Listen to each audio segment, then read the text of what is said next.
Hello, I'm Hannah Kaplan, and this is the WCS Wild Audio Podcast, where you'll find reported audio stories covering the latest news and newsmakers from the Wildlife Conservation Society's Global Conservation Program, Zoos and Aquarium, and their many partners.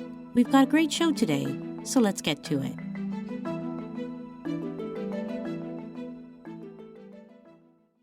For 40 years, the Conservation Leadership Program, or CLP, has been providing critical early career funding awards to emerging conservationists. Born out of a partnership between Birdlife International, Fauna Flora, and the Wildlife Conservation Society, the CLP has opened the door to countless scientists working across the globe in countries rich in biodiversity, but often lacking resources for their protection. Nat Moss has this report. The statistics speak for themselves. Over 900 projects funded in support of more than 4,000 individuals, representing over 100 nations. As the CLP turns 40 this month, we thought the best way to capture what the program has achieved would be to check in with a few alumni to hear how the program has helped them to advance in their journey to become conservation leaders. My name is Jorge Parra. I am behavioral ecologist, and I am currently the Deputy Director of Biodiversity at WCS Colombia. Jorge applied to the CLP to protect two bird species found only in Colombia's Chicamocha Canyon, the chestnut-bellied hummingbird and the Chicamocha wren.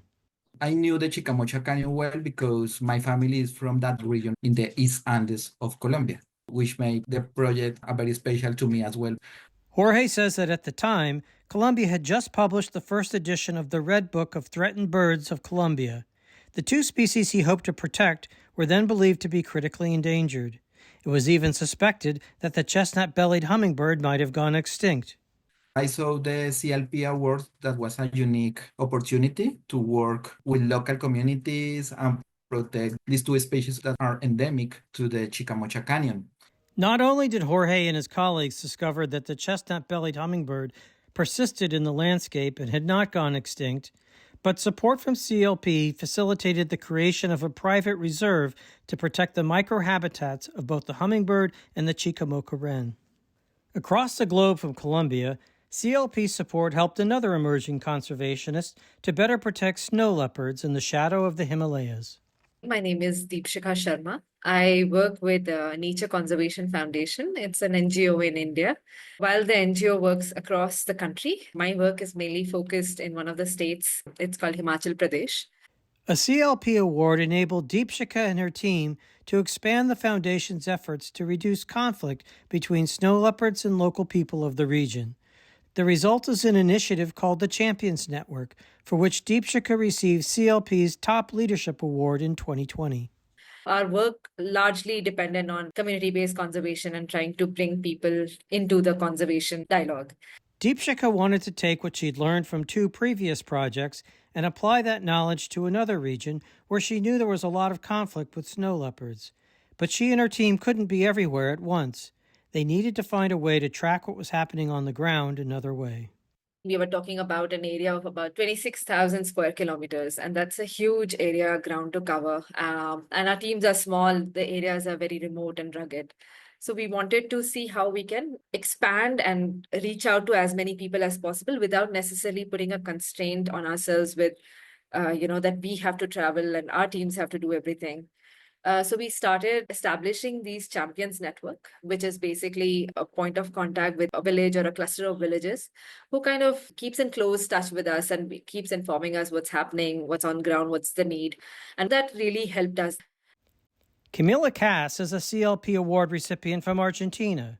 She's been working in La Rioja province, where mining activity is threatening a lizard species, the Phimatoris malamachi, commonly known as the thorntail mountain lizard. Mining projects bring work to the local people, but also bring a lot of problems, mostly with water and polluting all the environment. So nowadays, there are many endangered species there. The most important thing of this lizard is that it's an endemic lizard. This means that this lizard is only found in this place in the entire world. So if anything will happen to the whole habitat, this lizard will disappear. Camila says the people of Famatina, the town where the mine was proposed, banded together to oppose the operation. The amazing thing is that the people that live in this town decided they don't want their resources to be polluted. They don't want their environments to be contaminated. And they decided they don't want mining projects there. So they stood up against the government. They decided to do a lot of protests. They went to all the media. They made their voice heard. And they were the ones that were able to stop this mining project along all these years. Camila is using a WCS grant named for the renowned herpetologist John Thorpe Jarnarson to bolster the community's efforts by helping to document the population of the thorntail mountain lizard. She hopes to study its behavior and activity patterns, how its habitat could be fragmented by mining in the area, and how the species could respond to environmental changes. This information will be important to address all the conservation strategies, and we think it's also a really important opportunity to train the local people to help us to go to the field and to raise awareness with them. There is no law that protects our environment from mining in the entire country, so this project could begin anytime. So I think it's something amazing to be able to help these people that defend their land with all their heart. Across 4 decades, these stories exemplify both the opportunities and the impact that the Conservation Leadership Program has enabled. To a person, the awards are cited by participants as a critical step in their conservation career journeys. I think that CLP gives young conservationists a real opportunity to lead a project, to learn many tools. It connects science also with action and support people who wants to protect the natural world. So I think that it's essential for long-term conservation, this opportunity for young generations to start their careers as leaders in conservation. In 2024, Deepshikha Sharma was one of 11 trailblazing women recognized by the Disney Conservation Fund to carry forward her efforts on the Champions Network. It's another example of how the CLP Award can generate new opportunities to continue important work. Deepshikha is only too happy to make the connection. I love talking about CLP. I'm not just saying this because I'm talking to you, but I really enjoy talking about CLP and how wonderful it is. And I keep telling people around me, please apply for CLP, please apply for CLP, because it's such an amazing opportunity. Camila says that in a time of many challenges in the conservation field, it's more important than ever to take advantages of support from programs like CLP. Conservation sometimes can feel overwhelming, but every little action matters. So seek for support. There are amazing networks like CLP that can help you grow and connect with others, and always stay curious and passionate, even though you feel that the times are getting dark and that things are getting really difficult. There's always people that will help you. So I will say then, try. Give it a chance. Some awards will give you feedback and they will tell you what you're doing wrong, and that will also help you to grow. Every action matters, so just throw yourself to the pool and something good happen. To learn more about the Conservation Leadership Program and how to apply, go to www.conservationleadershipprogram.org.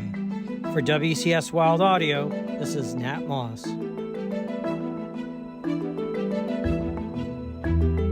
Today's episode was produced and reported by Nat Moss, with help from Dan Rosen and Hannah Kaplan.